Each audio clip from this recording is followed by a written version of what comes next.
Imagine for a moment that you are lying down. The room around you is dim, quiet, and still. Somewhere nearby, perhaps in the background of your thoughts, there is the soft crackling of a fire. The flames are gentle, they rise and fall like a lullaby. Outside you can almost hear the ocean, as if slow waves were brushing against the shore, carrying with them the scent of salt and distance.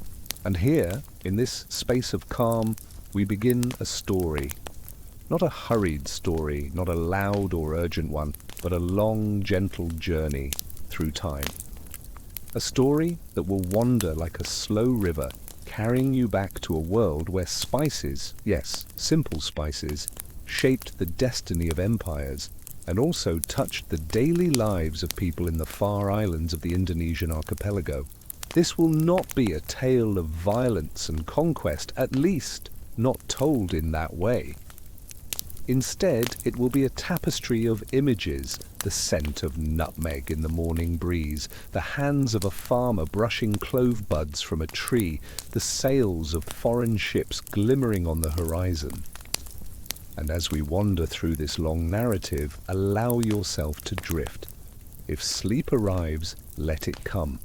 The story will continue softly, like a companion who does not mind if you close your eyes. So let us begin, slowly, with the dawn of the Spice Islands.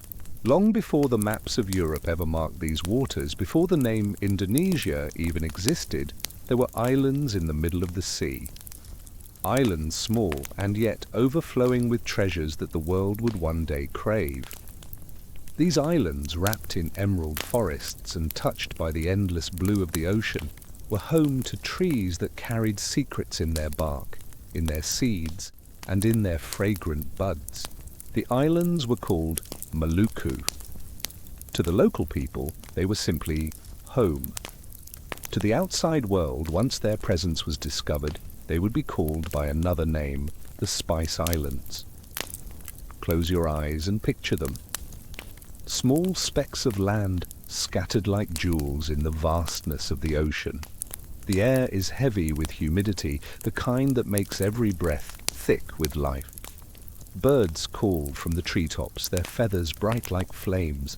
The forests are alive, and hidden within them grow the trees of clove and nutmeg, trees that would in time change the history of nations. But for the people of these islands, life was not lived with thoughts of conquest or empire. Life was simple, cyclical, bound to the rhythm of the land and the sea. A fisherman would set out at dawn, his small canoe sliding across the surface of the water, casting nets into the shifting light. A farmer would walk into the forest carrying baskets woven from palm leaves, ready to gather what the trees offered. Children would play at the edge of the village, their laughter rising like birdsong. And in the midst of this quiet, the cloves would bloom. The clove tree is tall, strong, and evergreen. Its buds, those tiny, unopened flowers, were gathered carefully by hand.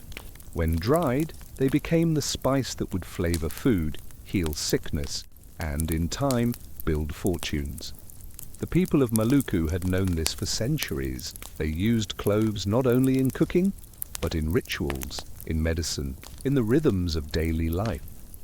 The scent of clove smoke rising from a hearth was as natural to them as the sound of waves against the shore. Nutmeg, too, grew here. Its tree bore a fruit with a warm golden rind.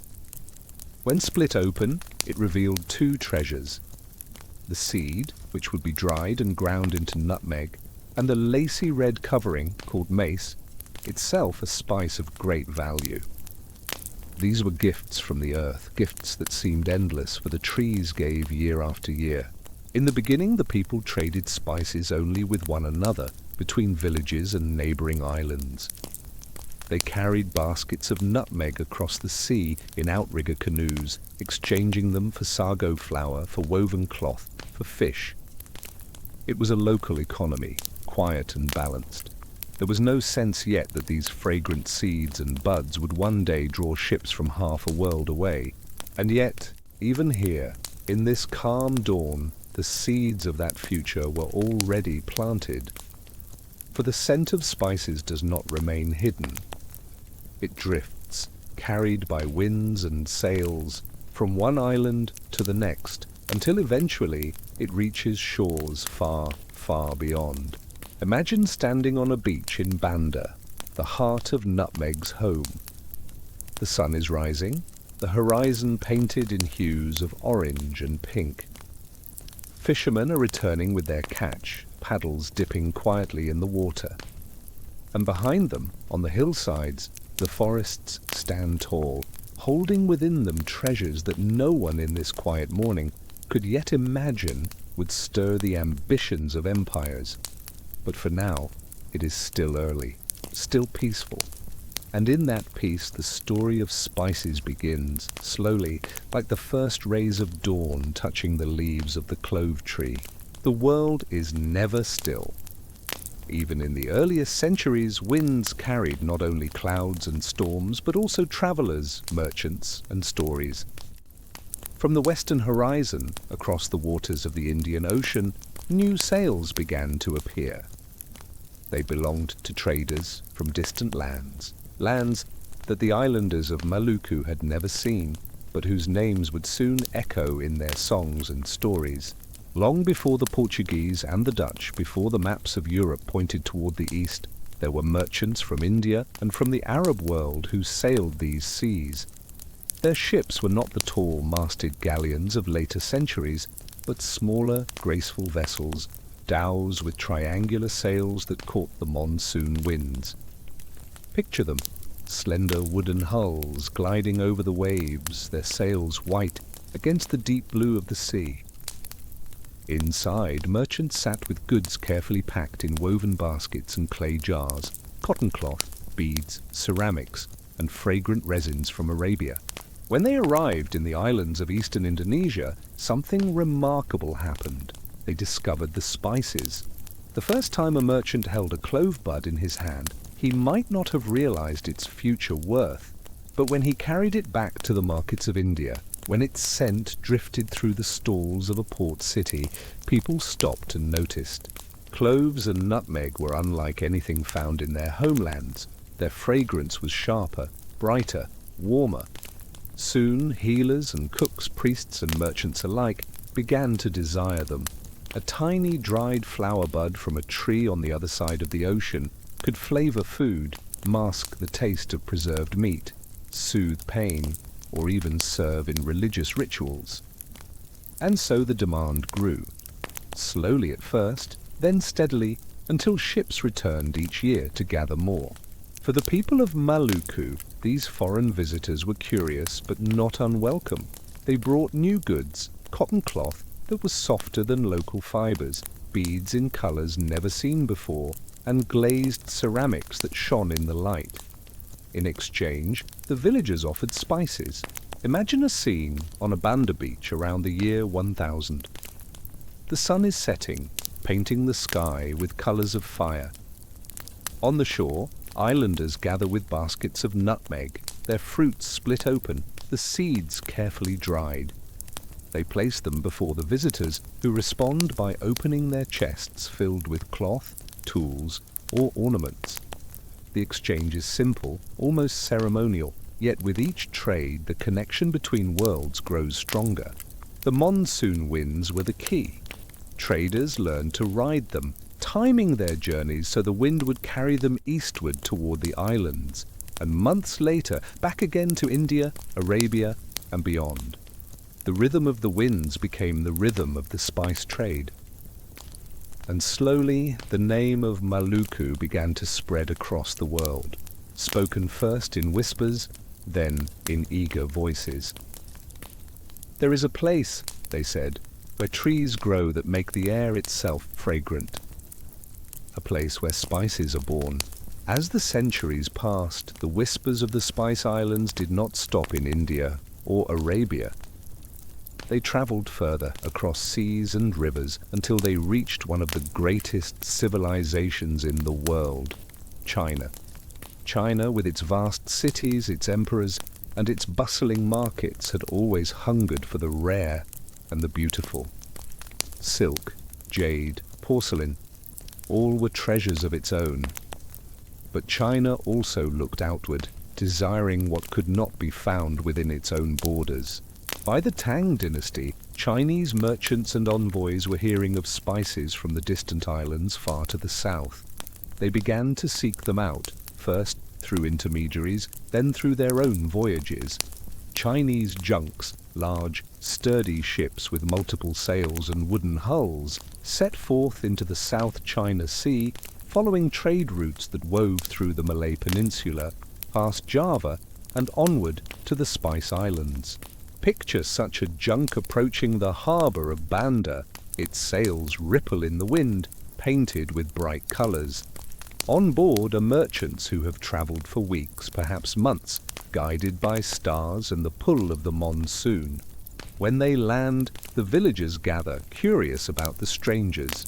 The Chinese brought with them goods that dazzled the islanders, fine porcelain bowls with blue patterns like waves frozen in clay, silk cloths smooth as water, coins of bronze and copper stamped with mysterious characters. These were objects of beauty and durability, and they quickly became symbols of wealth and status in the islands. In return, the Chinese sought nutmeg, cloves and mace. They valued them not only for cooking, but also for medicine. In Chinese herbal texts, cloves were said to warm the body, to freshen the breath, even to aid digestion. Nutmeg, too, was prized for its healing properties, thus the flow of spices grew wider. From Banda and Ternate, nutmeg and cloves travelled by ship to Java, then to the ports of the Malay Peninsula, and finally into the hands of Chinese merchants. From there, they were carried inland, into the bustling cities of Guangzhou, Chang'an, and beyond. Imagine the streets of a Chinese market around the year 1400. Stalls filled with silk, jade, rice, and incense. And among them, small containers of cloves and nutmeg, their fragrance rising above the crowd. For the people there, the spices were exotic, mysterious, a taste of lands so far away that they seemed almost mythical. And so the story continued, the islands giving their treasures to the world sending back its own in return. It was an exchange not just of goods but of ideas, of stories, of culture. With every voyage the world grew smaller, and the Spice Islands grew more central to its heart. The sea was never silent. For centuries, the people of the Indonesian archipelago had watched ships from Arabia, India, and China arrive and depart, their sails rising like wings on the horizon. But one day, new ships appeared, larger, heavier, built not for gentle coasting, but for long and perilous voyages across entire oceans. These were the ships of Europe. The story begins in the late 15th century, when Europe hungered for spices more than ever. In the kitchens of Lisbon, Venice, and Seville, the demand for cloves, nutmeg, and pepper was insatiable. Yet the old routes through the Middle East were becoming more expensive, as middlemen added their share of profit. European kingdoms dreamed of finding their own path to the source of the spice, sailing not eastward by land, but westward and southward across the great seas. The Portuguese were the first to succeed. Led by the daring explorers Bartolomeu Dias and Vasco da Gama, they discovered a sea route around Africa, across the Indian Ocean, and into the rich markets of India. But still the ultimate prize lay further east, the fabled Spice Islands whispered of in Arab and Chinese tales. Imagine the first Portuguese ships entering the Straits of Malacca in 1511. Their hulls were towering, their cannons lined along the decks, their sails stiff in the tropical wind. To the people of Malacca, the city was already a cosmopolitan hub, where Arab, Indian, Malay, and Chinese traders mingled. But these newcomers were different. Their language was strange, their skin pale, their weapons thunderous. The Portuguese, under the command of Afonso de Albuquerque, did not come only to trade. They came to conquer. With cannon fire and steel they attacked Malacca, seizing the city and turning it into a fortress. For the first time, a European power controlled one of the great gateways to the Spice Islands. From Malacca, Portuguese ships spread outward. They sought the small islands of Banda and Ternate, the source of nutmeg and cloves. The journeys were long and dangerous, but the rewards were immense. A handful of nutmeg could sell for a fortune in Lisbon. A sack of cloves could make a man rich beyond imagination. Picture a Portuguese captain standing on the deck of his carrack, staring eastward toward the horizon. The sun is hot, the sea endless. He knows that somewhere beyond lies Banda, a place where the very air is perfumed by spice trees. He dreams not only of wealth, but of glory. His name recorded in the chronicles of kings. When the Portuguese finally reached the Spice Islands, they encountered rulers who were cautious but curious. Treaties were signed, gifts exchanged, churches built alongside mosques and temples. Yet beneath the politeness was tension. The Portuguese demanded exclusivity. They wanted the spices for themselves to cut off rivals and monopolize the trade. This was something new for the islanders. The Arabs, Indians, and Chinese had traded fairly, accepting the rhythm of give and take.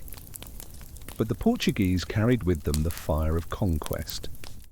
Where diplomacy failed, they used force. The island of Ternate, one of the clove-producing centers, became the site of a Portuguese fort. Its walls rose from the coast, its cannons aimed not at the sea alone, but also at the villages inland. The presence of the foreigners was no longer a mere curiosity, it was a looming shadow. And yet life in the islands continued. The nutmeg trees flowered, the cloves budded, farmers rose with the sun, tended their crops and whispered prayers for good harvests. Children played in the sand, merchants still weighed spices on simple scales, and the ocean carried both fear and hope upon its waves. The Portuguese believed they had won the prize, but they had only opened the door. For behind them, watching and waiting, were other European powers, nations that also hungered for the riches of the Spice Islands. The coming centuries would not be quiet. The sea was growing crowded, and the islands were becoming the center of a contest that would shape the fate of the world. The Portuguese thought they had secured the treasure of the East. Their forts stood like stone guardians over the clove trees of Ternate and the nutmeg groves of Banda. Their ships sailed confidently across the Indian Ocean, carrying the scent of spices back to Lisbon. But time, like the tide, changes everything. By the end of the 16th century, Portugal was no longer alone. Far to the north, in the cold harbours of the Netherlands, a new power was rising. The Dutch, sailors hardened by the storms of the North Sea, watched with hungry eyes. They knew that the wealth of spices could transform their small provinces into a global empire. Imagine a winter's evening in Amsterdam around the year 1595. The canals are frozen, the air filled with the smoke of peat fires. In the dimly lit halls of merchant houses, maps are spread upon tables, inked with rumours of faraway islands. The Dutch have no direct experience of the Indies, yet they are determined. The first fleet departs under Cornelis de Houtman. The voyage is long and brutal, storms battering the ships, diseases thinning the crew. But eventually the Dutch find their way into the waters of Java and beyond. They do not come with the arrogance of conquerors, at least not yet. They come as traders, seeking to establish relationships with local rulers who resent the heavy hand of the Portuguese. And so, the balance shifts. The island kingdoms, once forced to deal only with Lisbon, begin to see opportunity in the newcomers. If one foreigner grows too strong, perhaps another can balance the scales. In 1602, the Dutch take a decisive step. They formed the Verenigde Oostindische Compagnie, the Dutch East India Company, known to history simply as the VOC. This is not just a company, but a state within a state. It is granted the power to wage war, sign treaties, mint coins, and build fortresses, no mere guild of merchants but a weapon of empire.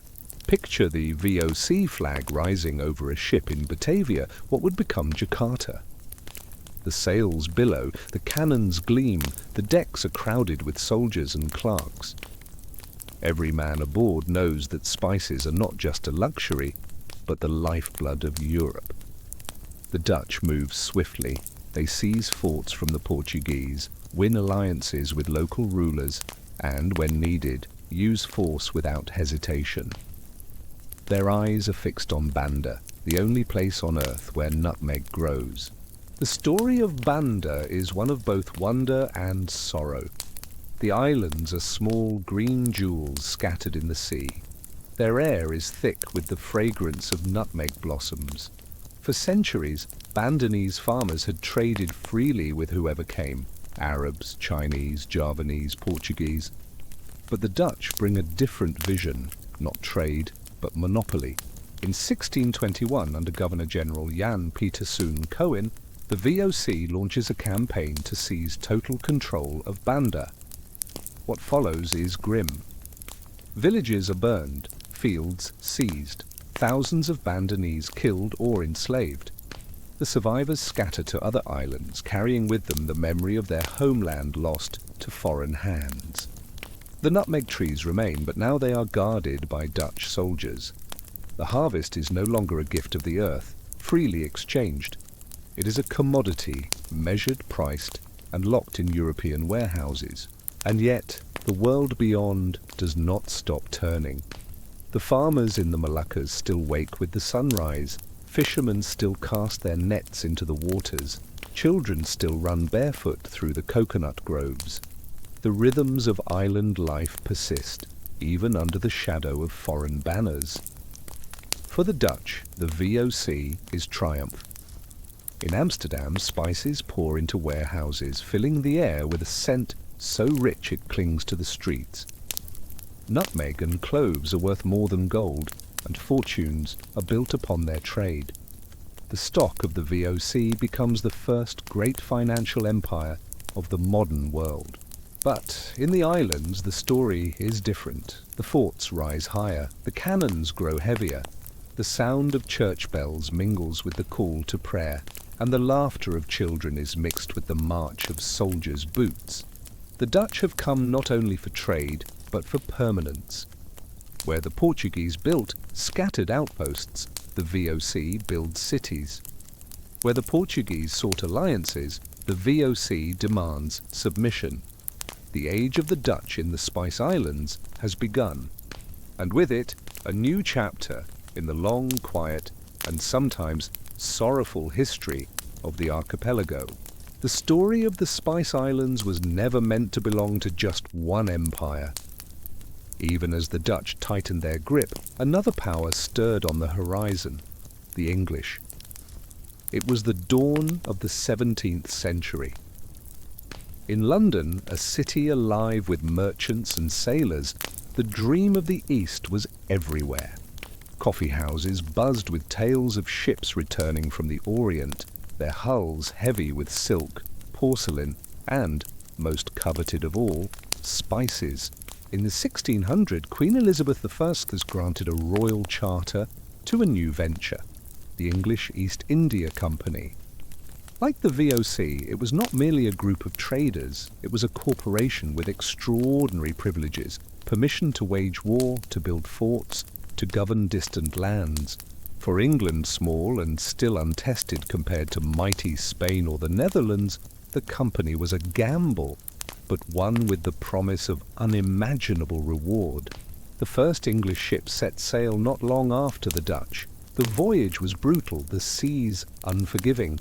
Storms rolled across the Atlantic, sailors wasted away from scurvy, and ships splintered under the strain of long months at sea. Yet against all odds they reached the waters of the Indonesian archipelago. There they found a world already in motion. The Portuguese still clung to a few outposts, the Dutch were building their forts, and local rulers, sultans and kings of Java, Sumatra, and the Moluccas, were weighing every opportunity. To these rulers, the English were not saviors nor conquerors, but another piece in the game of balance. If the Dutch demanded too much, perhaps the English could offer better terms. Imagine, if you will, an English captain stepping ashore at Banda, his boots sinking into the soft sand. Before him, groves of nutmeg trees sway gently in the warm breeze. The air smells faintly of earth and spice. Children peer from behind palm trunks, curious about the strangers with pale skin and heavy coats. Somewhere nearby, a Bandanese elder watches carefully, wondering whether these newcomers will bring friendship or fire. The English and the Dutch were bound, from the very beginning, to collide. Both wanted the same treasure, monopoly of the spice trade. Both had fleets, soldiers, and ambitions larger than the islands they visited. At first, there were moments of uneasy cooperation. In 1619, the English and Dutch even signed an agreement to share trading rights in the Moluccas. On paper, it seemed reasonable, an alliance of northern Europe against Iberian rivals. But on the ground, in the humid forests of the islands, distrust grew like vines in the jungle. The Dutch believed the islands were theirs by right of conquest. The English believed no nation should own them entirely. Between these two views, tensions simmered, and then came Banda once more, the small islands whose nutmeg trees could decide the fate of nations. The English established a tiny foothold on one of the Banda Isles. The Dutch, furious, moved to drive them out. What followed became known as the Amboina Massacre of 1623. Dutch officials accused English merchants of plotting rebellion. The trial was swift, the evidence questionable, and the punishment merciless.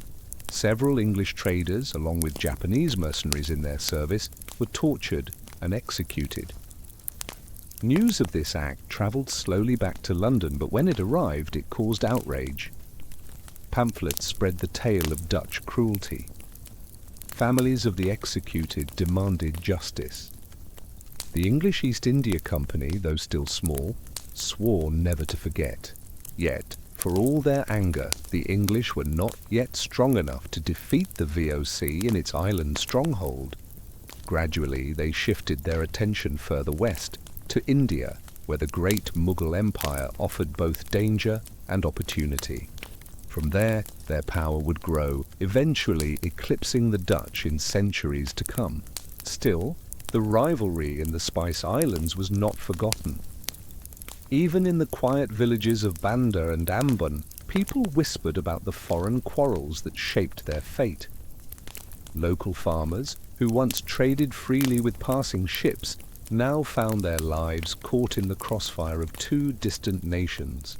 For the islanders, perhaps it mattered little whether the ships carried the Dutch tricolour or the English St. George's Cross. Both demanded spices, both built forts, both changed the balance of life in the archipelago. And yet, in the evenings, as the sun sank into the horizon and painted the sea with gold, life continued.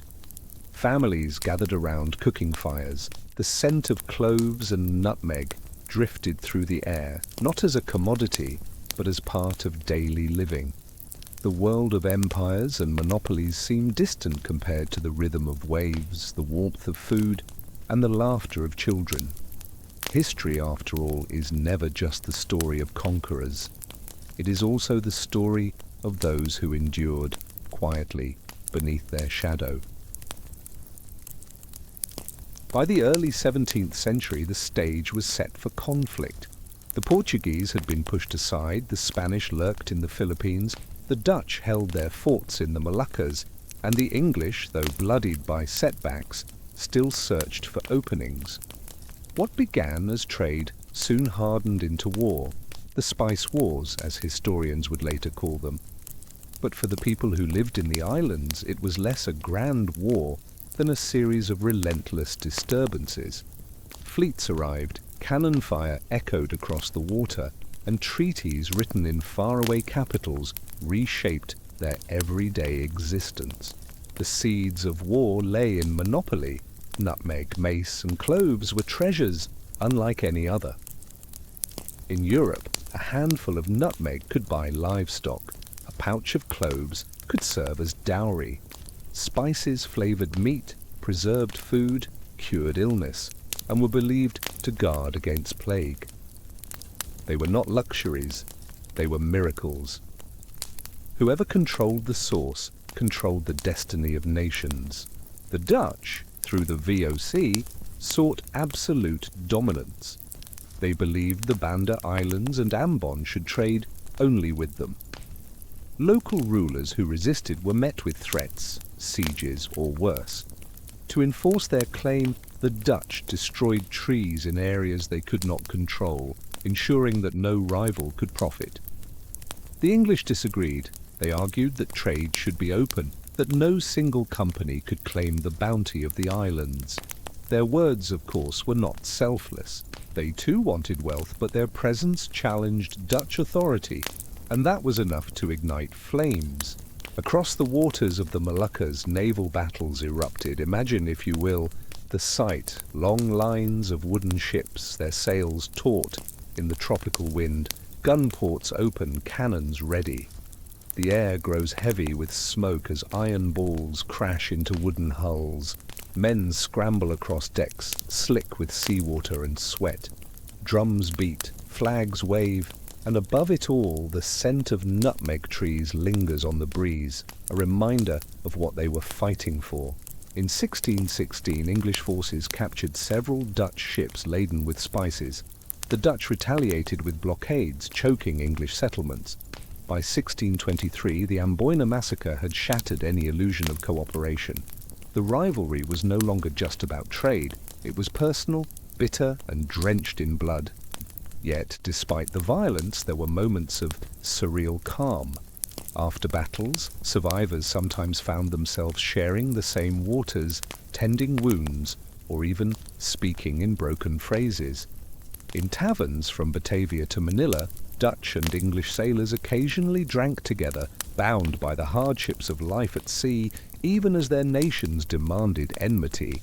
Meanwhile, the Spanish, though weakened, still dreamed of glory. Their presence in the Philippines allowed them to strike occasionally into the spice trade. In Manila, galleons loaded with silver from the Americas waited to exchange bullion for cloves and nutmeg. For a time, the world's economy truly converged in the waters of Southeast Asia. The Bandanese, Ambonese, and other islanders were never passive. Some struck deals with the English, hoping to balance Dutch demands. Others resisted outright, fleeing into mountains, hiding seedlings of nutmeg, and preserving their autonomy in secret ways. Their acts of quiet defiance would echo across generations, a reminder that even the mightiest empires could not wholly suppress the will of the people. The war was not fought only with ships and swords. It was also waged with information and intrigue. Envoys carried letters between courts, spies whispered in marketplaces, cartographers drew and redrew maps, erasing entire villages or islands, as if paper itself could dictate reality. And in Europe, pamphlets and books fanned the flames. English writers condemned Dutch cruelty. Dutch merchants accused the English of treachery. In coffee houses, men argued passionately over events thousands of miles away. The spice wars were not just military struggles, they were also battles of reputation, fought with ink as much as iron. The conflicts dragged on for decades, shaping treaties that divided the globe. In 1667, the Treaty of Breda brought a strange resolution. The Dutch agreed to keep the Banda Islands, while the English secured another far-off territory, a quiet, swampy settlement called New Amsterdam. That settlement would one day become New York City. Thus, in a twist of history, the nutmeg trees of Banda played a role in the creation of one of the world's greatest metropolises. But in the islands themselves, the wars left scars. Entire communities were uprooted, groves destroyed, and populations scattered. The VOC grew stronger, yet their victory came at a terrible cost, not only to their enemies, but to the very land they claimed to control. And still, the sea was patient. Long after the guns fell silent, waves continued to lap at the shore. Children were born, spices grew, and life, fragile, stubborn life, went on. The spice wars, for all their grandeur in textbooks, were for many islanders a period of disruption, a time when the world beyond their beaches intruded too loudly. But history, like the tide, eventually receded, leaving behind both wreckage and memory. If the spice wars were thunder and storm, then everyday life in the islands was the calm of gentle rain. Behind the grand ambitions of empires, most people in the archipelago lived quiet, rhythmic lives. Their stories rarely appear in European chronicles, yet it was their hands, their harvests, and their traditions that kept the rhythm of history alive. Picture a small village in the Banda Islands at sunrise. The horizon glows pink and gold as the first light filters through coconut palms. The air is warm, yet fresh, carrying the faint scent of nutmeg groves that stretch inland. Roosters crow, waves lap softly against wooden canoes, and smoke curls upward from hearth fires as families prepare the morning meal. Children rise early. Some help their parents in the gardens tending to taro, yams, and sago palms. Others carry baskets, laughing as they race along dirt paths. Schooling, as Europeans understood it, was rare, but knowledge flowed freely. Elders taught children how to read the wind, how to know the sea, how to climb a nutmeg tree without harming the bark. Wisdom was measured not in books, but in survival. The market was the heart of community life.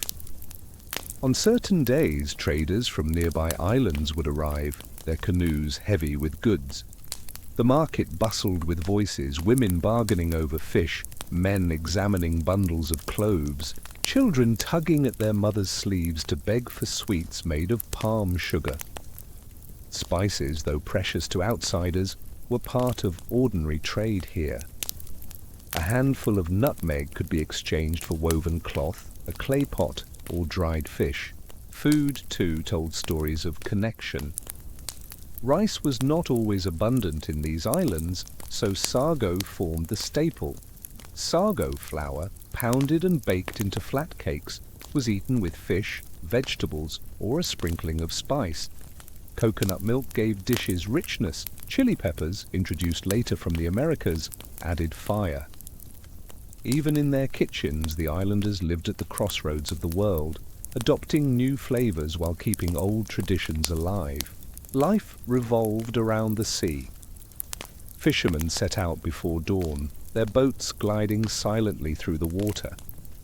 Nets were cast, lines were dropped, and the ocean gave generously, sometimes tuna, sometimes reef fish, sometimes nothing at all. Yet even in disappointment, the sea was never an enemy. It was a companion, unpredictable but respected, like a relative with moods of their own. The groves of nutmeg and clove trees were tended with care. Harvesting was both labor and ritual. Families worked together, climbing trees barefoot, using hooked poles to pluck fruit. When the nutmeg husks split open, revealing the crimson lace of mace around the dark seed, it felt like uncovering treasure. Children often helped crack open shells, laughing as the fragrant aroma filled the air. But life was not only work. Festivals marked the turning of seasons, marriages, or the launch of new boats. Drums beat, dancers spun, and songs carried across the water. These celebrations blended ancient beliefs with the newer faiths brought by traders. In some villages, Islamic prayers echoed at dawn, while older animist traditions lingered in rituals for planting and harvest. The islands were never one thing. They were a mosaic, shifting yet harmonious. European visitors often failed to see this richness. To them, the islands were merely sources of profit. They saw nutmeg trees, not family groves. They counted cloves in sacks, not in hands, calloused by harvest. Yet for the islanders, spices were not wealth alone. They were woven into life itself.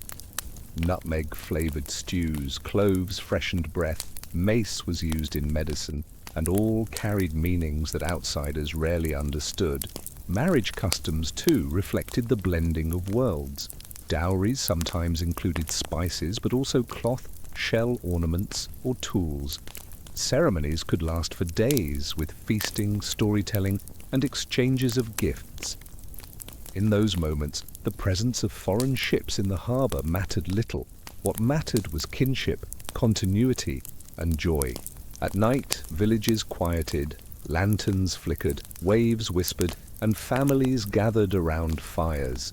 Elders told stories, tales of spirits who guarded the forests, of ancestors who sailed from distant islands, of battles fought long before the Portuguese ever arrived. These stories stitched the past to the present, giving meaning to lives lived under the gaze of empires. And through it all, the trees kept growing.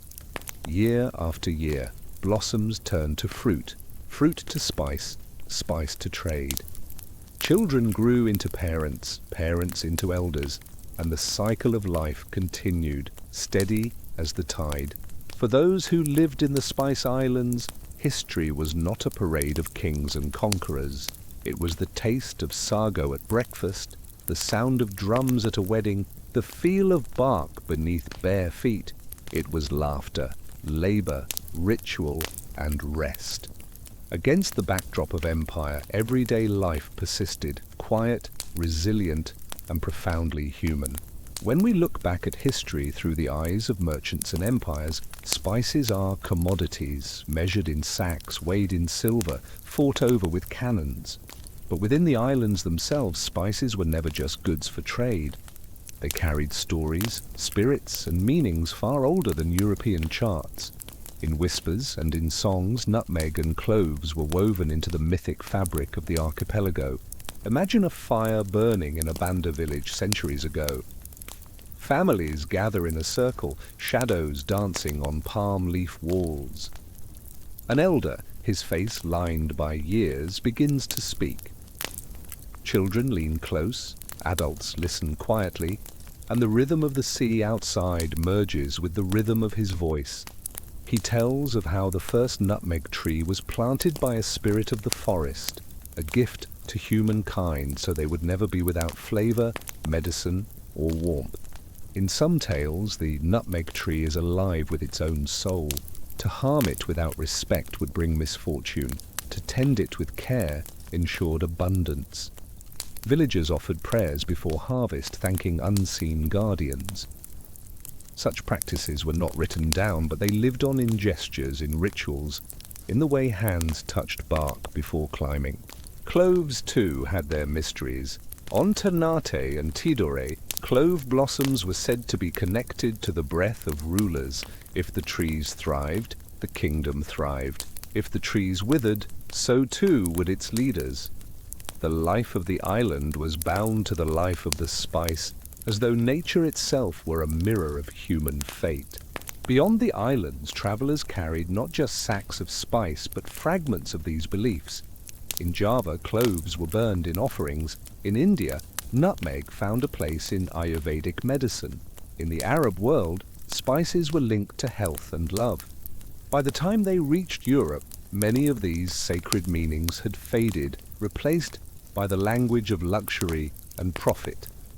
Yet the origins of reverence never disappeared. They lingered in hidden corners, remembered in local songs and prayers. One legend tells of the Banda Sea itself, once a restless giant who longed for beauty. The gods, moved by its sorrow, scattered nutmeg islands like jewels across its waters. In gratitude, the sea promised to cradle them gently, though at times storms would remind humankind of its power. To this day, fishermen say that when the ocean grows wild, it is the sea's way of demanding respect for the treasures it guards. Another story speaks of a young woman who fell in love with a traveler from across the sea. Her family, unwilling to see her leave, transformed her into a nutmeg tree so she would remain rooted in her homeland. Her lover, heartbroken, returned each year, guided only by the scent of spice carried on the wind.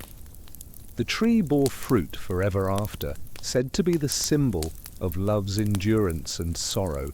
Such tales were not only entertainment, they were maps of meaning. They explained why life was fragile, why seasons shifted, why harvests sometimes failed. Myths gave order to the unknown, placing human lives in harmony with the unseen. European chroniclers dismissed these stories as superstition, but in their dismissal they overlooked a truth. Spices were sacred because they sustained life, not only through trade, but through healing, ritual, and imagination. They were bridges between the human and the divine. Even today, fragments of these beliefs remain. Cloves are still used in ceremonies, nutmeg oil in healing rituals, and spice markets hum with echoes of the past.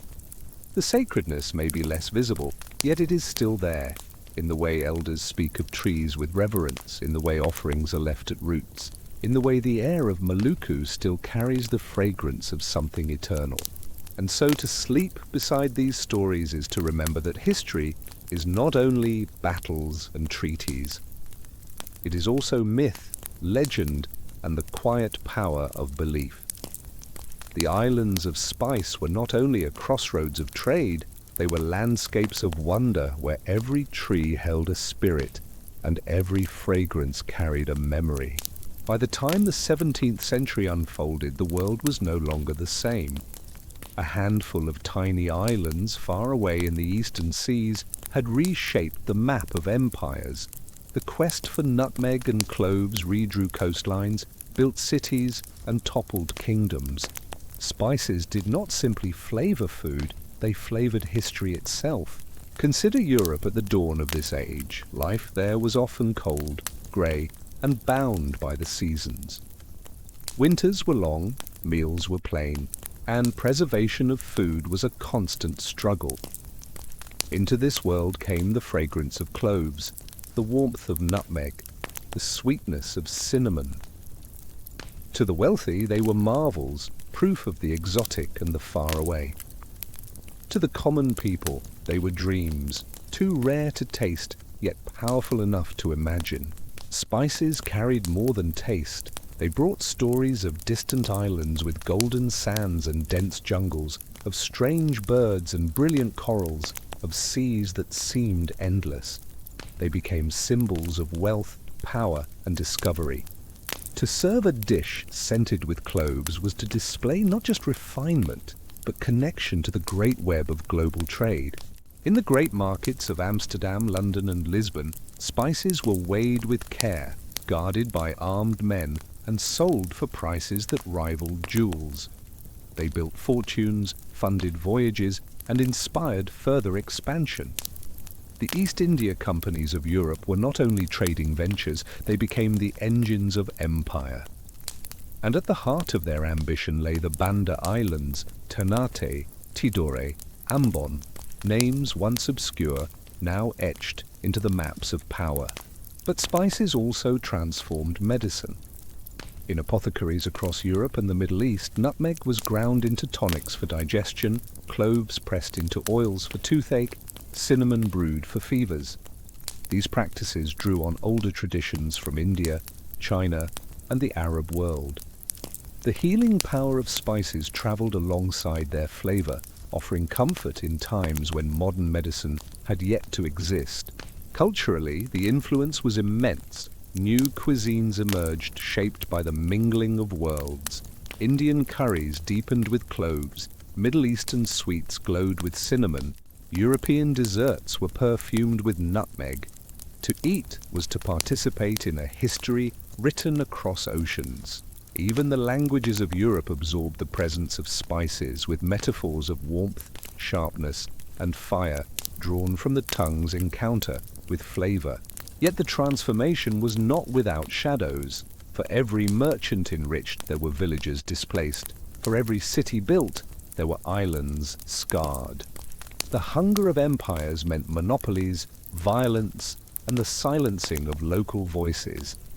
The story of spices was at once a story of beauty and of brutality, of connection and of conquest, and still the transformation continued. Spices inspired art, literature, and imagination. Painters sketched still lifes glowing with cinnamon sticks and clove buds. Poets wrote of fragrance as if it were magic. explorers dreamed of seas scented with nutmeg. The tiniest seeds had kindled vast dreams. Even today, when nutmeg is grated into holiday drinks or cloves are simmered in kitchens, we are tasting not just flavor, but centuries of history. Each spice carries within it the memory of jungles, the echo of ships, the murmur of markets, and the weight of lives changed forever. The world was transformed, and though the age of monopolies has passed, the fragrance of that transformation lingers still, in every kitchen, in every celebration, in every story that begins with a tree rooted in the islands of the sea. While the chronicles of kings and merchants fill our history books, the heart of the Spice Islands lay in the rhythm of daily life. Behind the numbers of ships and treaties, behind the maps of trade routes, were the villages where people lived, worked, and dreamed among the fragrant trees. Imagine waking before dawn in a Banda or Ternate village. The air is cool, heavy with the scent of the sea, and the faint perfume of spice trees just beyond the homes. Roosters crow, waves lap against wooden boats, and families begin their quiet rituals of the day. Women tend to cooking fires, grinding rice, stirring coconut milk, sometimes adding a whisper of spice for medicine or celebration. Men prepare to fish, mend nets, or gather in the groves to tend to the trees. Children, barefoot and curious, run between the houses, their laughter mingling with the calls of tropical birds. They are the future keepers of the land, though for now their world is one of games played in the sand and stories told by grandparents under the shade of nutmeg branches. The work of spice farming itself was patient and intimate. Nutmeg trees, tall and steady, were climbed carefully. The fruit, once ripe, split open like a secret, revealing the precious seed wrapped in a crimson lace of mace. Each step of harvesting was done by hand, each movement deliberate, as if the tree required gentleness. Cloves, with their fragrant buds, were picked before they flowered, dried under the sun until their scent filled the air. Markets formed the heartbeat of village life. Traders from other islands arrived by canoe or ship, bringing not only goods but also news, songs and languages from across the archipelago. The market was not just a place to exchange spice for cloth, fish or pottery, it was where communities wove themselves together. A spice could leave the island in a sack, but it also left in a story, in the laughter of bargaining, in the rhythm of drums that often echoed through trading days. Ceremonies tied life to the land. Births were celebrated with offerings that included spice, marriages scented with fragrant oils, and deaths accompanied by prayers whispered with cloves burned in smoke. To live among the spice trees was to live within a cycle of seasons and rituals that reached back farther than memory. Evenings were quiet. Fires burned low, meals were shared, and voices softened as the sky turned indigo. Some nights, storytellers would recount myths, the spirit who guarded the trees, the sea that demanded respect, the lovers transformed into a nutmeg tree. These stories were not distractions but teachings, ways of reminding the young that their world was alive with meaning. To outsiders, Dutch merchants, Portuguese captains, Arab sailors, these villages may have looked simple, even fragile. But to those who lived there, they were strong. The rhythm of fishing, farming, and faith sustained generations. The trees were not only wealth, they were kin. And yet, with the arrival of empire, daily life shifted. Fields were seized, trees cut, families uprooted. Markets changed from places of freedom to spaces of control. Where once spice was exchanged in laughter, it became guarded by soldiers. But even through hardship, the core of daily life endured. People still woke with the sea, still told stories by firelight, still carried the fragrance of the land in their breath. It is in these quiet details that history finds its soul. Wars may be written in ink and treaties in stone, but life, real life, is written in the scent of morning air, in the taste of food shared among family, in the memory of children playing beneath the trees. The Spice Islands were not just crossroads of empire, they were homes alive with humanity. Today, when we sprinkle nutmeg into a cup of warm milk or stir cloves into a simmering broth, it is easy to forget that these small acts are connected to centuries of history.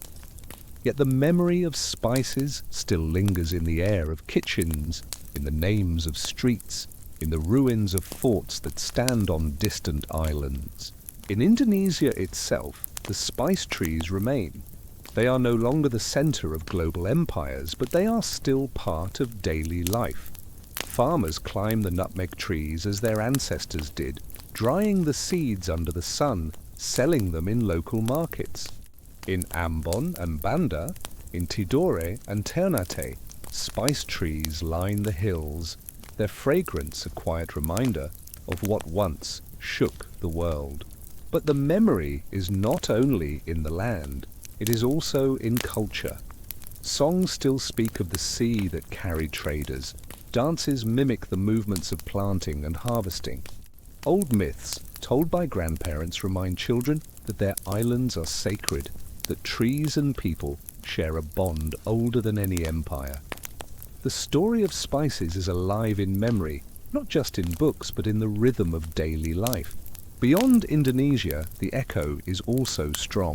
In Europe, in the Middle East, in India, spices are so ordinary now that their extraordinary past is hidden. A cinnamon roll in a bakery, a clove pressed into holiday drinks, nutmeg grated over a dessert. These are gestures so common that they feel timeless. Yet each one is part of a story that once reshaped the globe. In medicine too, the legacy lingers. Nutmeg oils, clove extracts, cinnamon powders, they remain part of healing traditions, blending ancient practice with modern science. They remind us that flavor and health have always been entwined, that the tongue and the body both remember. And in the ruins, the memory is stone. Forts built by the Portuguese and the Dutch still stand, weathered by rain and wind. They no longer guard monopoly, but they speak of the battles once fought over tiny seeds. Some are silent, overgrown, forgotten by time. Others are preserved, visited by travelers who wonder how such small islands held the world's attention. Perhaps the deepest memory lies in the way spices taught us connection. The islands of the archipelago were never isolated. They were part of a world that stretched from Africa to China, from Arabia to Europe. Spices were the threads that wove these distant lands together long before the word globalization was ever spoken. Today, as planes cross oceans and ships carry goods in hours rather than months, it may seem that spices are just one small part of a vast system. Yet they remind us of the beginning, of a time when the world first realized it was one. And so, when the fragrance of nutmeg drifts through a kitchen, or the warmth of cinnamon fills a festival, it is more than taste, it is history breathing softly. The islands of Indonesia, once called the Spice Islands, are still with us. Not as the center of empire, but as memory, as culture, as flavor, as life. As we reach the end of this long journey, let us pause. The story of spices is not simply about trade or empire. It is about people, the farmers, the sailors, the storytellers, the children who played beneath the trees. It is about how something as small as a seed could carry the weight of dreams, greed, and wonder. History is often told in battles and treaties, but perhaps the truest history is found in taste, in scent, in the quiet rituals of daily life. The spice trees of Indonesia remind us that the world can be transformed not only by swords or ships, but by the fragrance of a flower, the warmth of a seed. So, as you rest now, imagine once more the islands under starlight, the sea whispering against their shores, the air alive with the perfume of nutmeg and cloves. History is not far away. It is here, in the breath we take, in the food we share, in the memories that linger. Good night, and may the spices of history bring you gentle dreams.